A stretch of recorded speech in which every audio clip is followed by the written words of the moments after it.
En el fascinante mundo del bienestar y la salud, llega un verdadero líder, un maestro del cuerpo y la mente. Julian Diasa, con más de 15 años de experiencia como profesional del fitness, experto en antienvejecimiento, movimiento, nutrición funcional y escultura corporal. Su misión es clara: ayudar a las mujeres a ralentizar el envejecimiento, perder peso, amar sus cuerpos y sentirse seguras en su piel. Prepárate para descubrir un viaje de transformación como ningún otro. Bienvenido, Julian Diasa. Julian Diasa, thank you so much for being here, man. Thank you for inviting me. Pleasure. Absolutely. I'd like to begin with this concept that I found on your social media, which is how to play the replacement game. In other words, if you're not where you want to be, you have to start replacing many things that in your life, like if you maybe replace Netflix with, something that's productivity.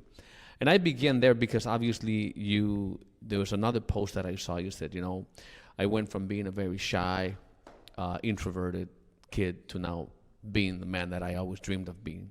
So you had to replace a lot of things to get here. Many things. Let's talk about that. I think it's important what we choose to do and what to replace, from habits to values. You know what happened is that I think that we're convinced that we have limits. And I think we don't. It's just like, it's our mindset, like what we were talking before. When you realize that you are powerful beyond anything that you can imagine, and you start believing in that, you know where you're at the moment, and you realize where you have to go. In order for you to go somewhere, you need to stop doing things that you know are not conducive to that. Waking up late, being procrastinated, eating the things that you know are not conducive to your goals.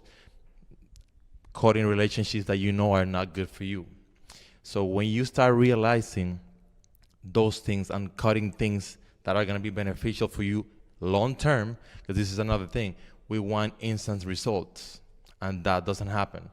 Everything in life that is worth it takes time. So you have to incorporate a mindset that allow you to say, okay, I want to sacrifice this, and this thing now for me to achieve my long-term goal. When I post those things that I was a shy, insecure, even awkward kid, I remember I would have never been able to talk in front of a camera because I was so shy that when I have to talk to a woman, I could not look at her in the eyes. And I had to study, and I had to let go of a lot of insecurities, a lot of traumas. We all have our own stuff. But you need to work on that to become the person that you want to become. You gotta have goals, you gotta look forward, and you gotta work every single day. My goal is for your audience to understand that every single day is an opportunity for you to become 1% better. Not 20% better. If you even 0.5% better every day in any aspect of your life, you're winning. Thank you for that. I think that was a very, very well preamble to begin. Let's talk about food. It's been said that we are what we eat.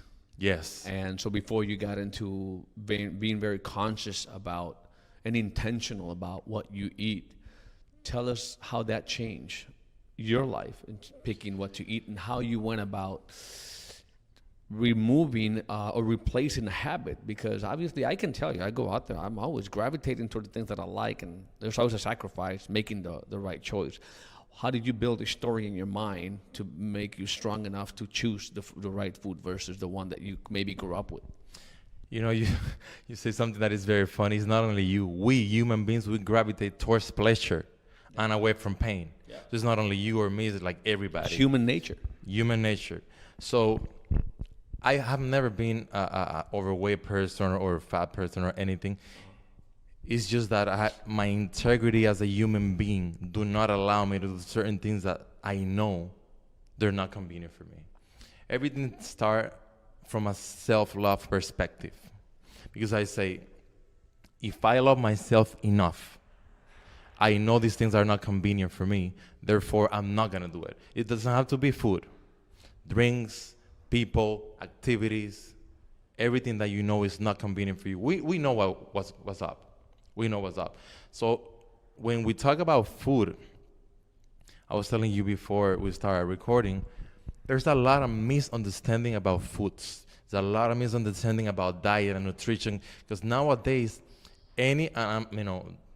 I have nothing against anybody, but anybody that have a nice booty and is young and look good, they think they have the authority to talk. But in reality, they don't have the experience, they don't have the knowledge, they don't have the education. Unfortunately, there's a lot of people that follow these influencers and they swear by them. Not criticizing, but there's a lot of misinformation from everywhere. Oh, coffee is good for you today. Oh, no, coffee is gonna kill you. Wine is good for the for your heart. Oh, no, So wine confusing, is brother. and it's like people don't know Meets where bit, to go. yeah. Where to go. That's true. So that's why it's so important, and this is why I do in my company. I don't do guesswork. Most of the coaches, whether in person and or online, they're doing guesswork. In my company, we dedicate a lot of resources to make sure that I test you, and those results tell me exactly a blueprint of what you need to eat, how much you need to eat, how much you need to move, the exit. I do blood, I do exercises, assessments, I do all type of things. I record about 10,000 data points. Okay. With those data points, then I work. Because otherwise I'll be guessing. I'll give you an example before you jump in. I was under the impression that almonds, because if I ask you, almonds are healthy? Oh, yeah, I would say, yeah, sure. Absolutely. Egg white, And they are. egg whites omelets. And they are. But for me, in my specific case, a handful of almonds is the equivalent of me having a Cheesecake Factory cheesecake. My blood sugar goes through the roof. So if I tell you, hey, you know what, I'm going to give you a diet, you're going to eat chicken breast, broccoli, asparagus, this and that, without testing you, I might be doing you a disservice because I don't know how those foods are reacting on you. Guys, food is not food. Food is information that is going to do biological things inside of you. Wow, that's very interesting because it opened up a whole new can of worms for me in this conversation, because now it's as you were saying, look, I go about my life being intentional about what I eat. My integrity as a human person will not let me touch things that I know is bad for me. But you know that with more clarity because you've done that assessment on yourself. Correct. For a regular guy like me who's going out there, it's lunchtime, I'm going to go out there. Now, I don't know what that, something that by the general knowledge or just general knowledge out there, that omelets are good for me because they're high in protein. Yes. I'm thinking that may be good for me. Now, I don't know. I've not done a personal assessment. So, but I mean, even if people don't do that, because, you know, we're looking at 8 billion people out there that every day have to That's a lot of people, That's a lot of assessments. Just general things in the mindset of, let's say, you're saying what you eat is so critical to success. And it's probably just more than the food, because you develop a new discipline, correct, right? Of being strong to say, okay, well, I know alcohol, definitely, no matter how the assessments are probably going to be bad unless I'm wrong. And maybe there's something in there that says alcohol is actually good for you. They might say that to sell you more alcohol, but in reality it's not. It's a non-toxin. So there are some things that are, no matter who you are, are going to be bad, and something that are going to be good. And so when you first came in, I said, well, we'll talk about mindset. You're like, man, that's going to be big. It's all about the mindset. And I started with the food because obviously it's, we put stuff in our mouth every day, eat every day. And I know that affects how we feel, physical appearance, emotions, all that stuff. But, you know, going to the next piece, unless you want to add something else to that, is the emotional intelligence. You know, you definitely were operating differently when you were that shy, little boy. That you had to learn how to manage that emotions differently today to being who you say is the version of yourself you always wanted to see, and went from somebody who couldn't look at somebody in the eyes, and now you're obviously the opposite. What changed in you emotionally to get that level of confidence? You know, I've always been an athlete. For you guys that don't know me, I play many sports: baseball, volleyball, basketball. Everything that was free, I was on it. My mom was, and she still is, a very smart human being. And she identified when she divorced my dad that I was suffering and I was not adapting well. So she put me in every sport possible for me to channel that frustration or anguish or whatever it was, and that plays a good role. That was a segue for me to get into the fitness arena. When I was 14 years of age, I was super skinny, super insecure, and I saw a movie that changed my life. Arnold Schwarzenegger was, I don't remember the name of the movie really, but I saw this muscular guy with a beautiful body driving a 911 Porsche Carrera. I was like, I want that. I want that. I associate muscles with success and a life that I ambition. So I start working out immediately. The owner of the gym took me under his wing, and by the time I was 16, I was a different person. But I attribute that change to the discipline that I have to put in the fitness arena, in the nutritional arena, and the people that I surround myself with. So it's not only pure mindset, it's who you surround yourself with, what are your thoughts in a daily basis that is very conducive because the people that you hang out with, they talk to you. They are your mentors. They are your circle. So if you're only talking about gossips and talking about nonsense, that's what your brain is going to be impregnated of. You know? My life changed because of the surroundings and a decision that I make that I didn't want to be the way I wanted, the way I was. I mean, there's nothing wrong with being shy, but when I saw that guy in the TV, I knew that I had to do something different to become that person. So I started working out. I started hanging out with different people that I knew were successful already in the fitness arena. Wow. And then I was a child. I knew this by instincts. It's not like I thought about it, but by virtue of proximity, I became better. And then when I started feeling the way I felt, I identified that I wanted to give this gift to people. I don't sell fitness. I don't sell weight loss. I sell transformation because I transform myself from being super insecure, super shy, super awkward, to be somebody that can be with the president of the United States talking, and I do not care what it is.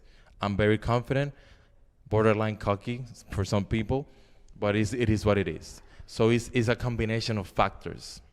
You know what's funny? Because when you said, I was looking at Arnold driving around, a sports car. 911. You have no idea. Like after all these interviews that I'm doing with successful people like you, there's a common denominator, a common thread. They were inspired by somebody. That was this little spark that ignited this whole thing. Yeah. Because you're following that image. That was the inspiration moment for you. Yeah. That now you run through walls to make sure that you get that. And that's what you're living. And that's not even that like by thinking, I have a very strong mind. By thinking and attracting, things came to my life that I was not even expecting. People that inspire me even further, that elevate my levels, that make me challenge myself. Because you took action in Yeah. pursuit of that vision. Yes. And then those actions brought about all these other experiences you couldn't even visualize. Yes. That's why I always say, the activity will not only give you the knowledge you need, but also bring the people. Once you move, a lot of things and resources will come to you to help you materialize that. That's what I think is the universe moving in your favor once you take the action to do it. That's what I tell people. Like, people want to have everything perfect to start. Yeah. They're like, just go. You want to lose weight? Just start walking. It's for free. Start walking twice a day after you eat. That's great. After that, you implement more stuff. But if you say, oh, you know what, I'm going to wait for next year because I have my budget for me to hire a personal trainer, there's millions of videos. There's a lot of information there. You just need to start moving. And loving yourself a little bit, because in 15 years plus that I have as a professional, I have never sit down with somebody that tell me, you know what, I want to feel bad today. Nobody want to feel bad.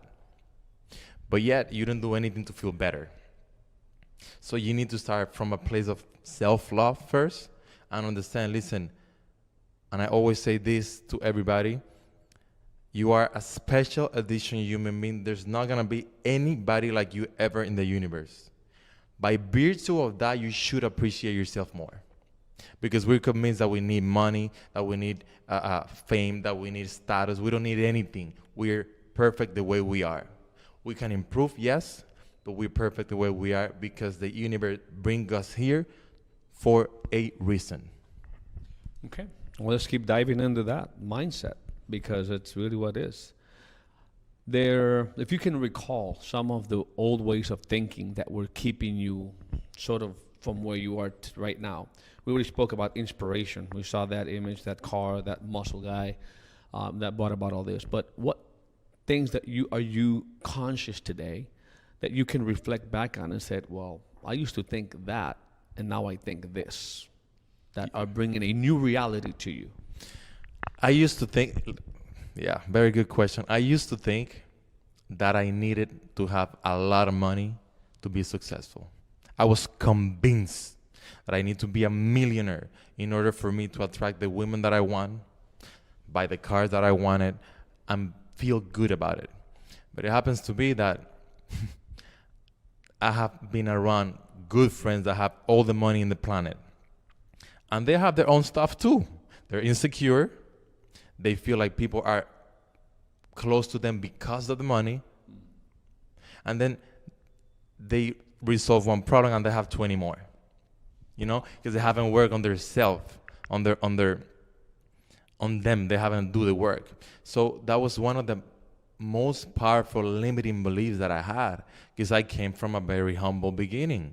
So, you know, I can tell you a story about how and why I'm obsessed with shoes. I have like 150 pairs of sneakers because when I was a kid, I have one pair of Reebok Classic that it was for basketball, for volleyball, for everything, and they were beat up. And when I went to my graduation, my sister's 6th grade graduation, I was so embarrassed to go inside the church that I stay outside. And my mom felt super bad. And she brought me a pair of Adidas. Dude, when I put those shoes on, I felt like I was walking in the air. After that, Adidas is my perfect brand, and I buy shoes left to right. Those insecurities, I have to identify them and say, you know what? You don't need to be a millionaire. You don't need to have money. You only need to love yourself first and attract the people to your life that are going to be conducive to give you the tools and help you to go where you need to go. Limiting beliefs are powerful because if you don't think that you can do something, it doesn't matter what you have as a talent, you won't be able to do it. For sure. Thank you. That was a good message. Obviously, you have a lot of engagement on social. That's because you're creating a great impact to people. You just can't have that sort of an engagement. And so I'm curious, obviously, that some of the insecurities that you talked about, you have to overcome to create the content on social. Meaning, and what I mean, I want to inspire some people that are still on the sideline thinking whether or not the power of social media and the value they can bring to the world, if they should put it out there like you put out your stuff.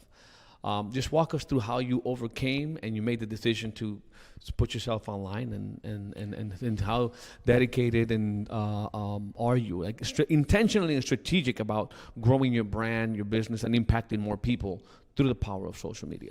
You know, I don't when I do things, I don't think about growing my business or growing anything. I just think I just think about helping people, because you know, through my career I realized I used to be a model, for example. I did a lot of wrong ways here and everywhere, and it was crazy for me that I realized the most beautiful women in the planet, they're super insecure. And I was like, how come? Oh my God, do I look fat? Oh my God. And backstage, having those interactions with those ladies make me believe like you're perfect. What are you thinking? If these ladies are insecure, what happened with the rest of the world? So it's a mindset thing. And then when I do something in my social media, or I just see somebody, I feel that to say something, I do it because it's not like I want to be inspiration for anybody or anything, but I feel like I need to give somebody an option to change, you know? Sometimes I feel like I'm talking to somebody somewhere that might have the issues that I had before, and they just need a little push. You know, when you're doing ways that sometimes you get stuck, and you have somebody that it's like a little push, and then you push the way up. That's what I feel like. Somebody somehow, somewhere need that little push to take action. That if they don't, probably, if I don't say what I have to say from my heart, they probably won't do it. And the reality is that for us to be happier and for me at least, to feel like I'm achieving something, I need to help. I need to be of service. I want to make sure that people thrive. I don't like to see people sad, depressed, with anguish. If I can help somebody, I will. It comes from my heart. I don't think about what can I do to engage my social media more. I should, but I don't. I do it from my heart because I think that the universe gives you everything that you put out. Absolutely. Yeah. To wrapping up, I have couple more things that I want to pick your brain with. Is just like food, obviously, one of the things you've been really vocal about right now is that who you hang out with. I'm sure everybody's heard that your current outcome is the result of the 5 people you hang out with. Yeah. Do you have a process like when you let people into your circle as you go about meeting all these people, especially with what you do? How do you really weed out the people that you don't want in your life? How do you bring about those people you do want in your life? The first thing you have to have is standards, period. You need to have your standards. You need to know who you are and what you want from life and what you're willing to tolerate. Because if you don't have boundaries and standards, then you allow anybody, is a buffet. Anybody can come and eat, right? Identifying who you are as a person, your standards, your boundaries, your person is going to allow you to say, you know what? I love you from far. I know based on your behaviors, your characteristic, that you are not a good match for me. There's no problem of being friends from far. We can hang out, whatever, but you're not going to be in my circle. Because in my circle, I just allow X type of people. And this is not being, not excluding people. Arrogant. No. Right. Because we associate being humble with allowing stuff. Yeah.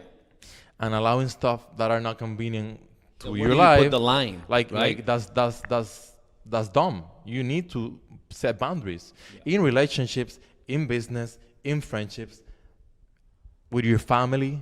So listen, if some That's family true. member cross the line, you gotta cut them loose. They do it once, they do it twice, they do it 3 times. They'll do it forever if you don't put them a stop. And for you to make those clear lines, you need to identify who you are, what are your boundaries, and what is it that you want from life. Because if you don't know to begin with what is it that you want, how to get there, you're not gonna have boundaries. So it's very important for you to set boundaries so you identify the qualities that you're looking for in a friend, in a relationship, in a business partner, and allow those type of people to get in. Otherwise, we're losing a lot of time, a lot of mental real estate, and emotionally, it's a disaster as well. Yeah. Last one is, I hear that no matter how smart we think we are, we always need to be not just inspired, but a vision get expanded by people that have been to places we still yet to get to. And like you said, every human being doesn't want to be worse tomorrow than they are today. We all go to work to improve our lives. Yeah. And with that, what I'm trying to ask is, how do you then, aside from picking who your circle is, who do you inspire to grow? Let's say to grow tomorrow. Who are you modeling right now? Who is your inspiration at this moment that you're aspiring to be like? Not to be them, but that motivates you to be that better version of yourself today. I have different people that I follow that not in social media that I emulate. I don't imitate people, I emulate, that are good in different aspects. My good friend, Dr. Shino B. Aguilera. Hi, Shino. An amazing human being. He's like my spiritual top guy. He's my friend. And he was a very instrumental part of my spiritual transformation. Because we, sorry, we came from same backgrounds, from humble beginnings, and he's one of the best anti-aging doctors there is, an amazing human being. He inspired me. Another friend that I have, Mike Tomas, an amazing human being, an amazing business mind. He inspired me because besides being very successful in business, he's very down to earth, very humble. He is always willing to help newer, younger generations to understand the business arena and become better. Another one of my friends, baseball player, Hall of Famer, Pedro Martinez, amazing athlete, and a mindset that guy have. I always want to emulate because he became a Hall of Famer based on his mindset. He didn't have the body, he didn't have the height. He had a mindset of a champion since he was like 17 years of age. And I saw his process, and I work out with him, and I always he always inspired me, because I say, this guy is crazy. It's unbelievable the amount of pain that he can tolerate.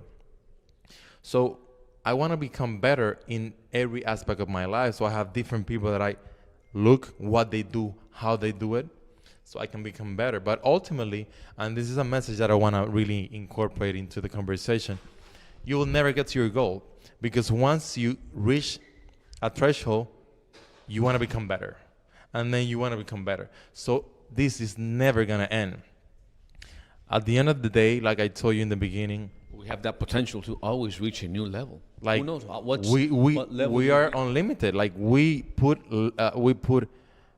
limits on our head, but really we don't. We just have to understand that consistency give you a lot of success. My mantra in life is honesty and consistency. When I say honesty, I'm not saying to be honest with anybody, but honest with yourself. Because you can lie to whoever you want, but you can never lie to yourself. And consistency is being consistency with the things that you say you will do, because otherwise you're lying to yourself. You got it. That makes a lot of sense. Thank you for everything that you shared. I know we could go on and on, but if you want to follow Julian, make sure we'll put the handle somewhere around where you're watching this video. And don't forget to share this with the people that you love, because they're going to get all these golden nuggets. And, you know, sometimes all it takes is just an inspiration. One little paradigm shift could transform your life forever. One little phrase can change your life forever. So make sure that you share and subscribe. And, Julian, I can't thank you enough. Let me shake that hand one more time. Thank you, my man. Thank you so much for being here. Bye, guys. Love you. And you know what? Share it. Enjoy it. And like I said, just a little push. 1% better every day. That's that. Take care. Love.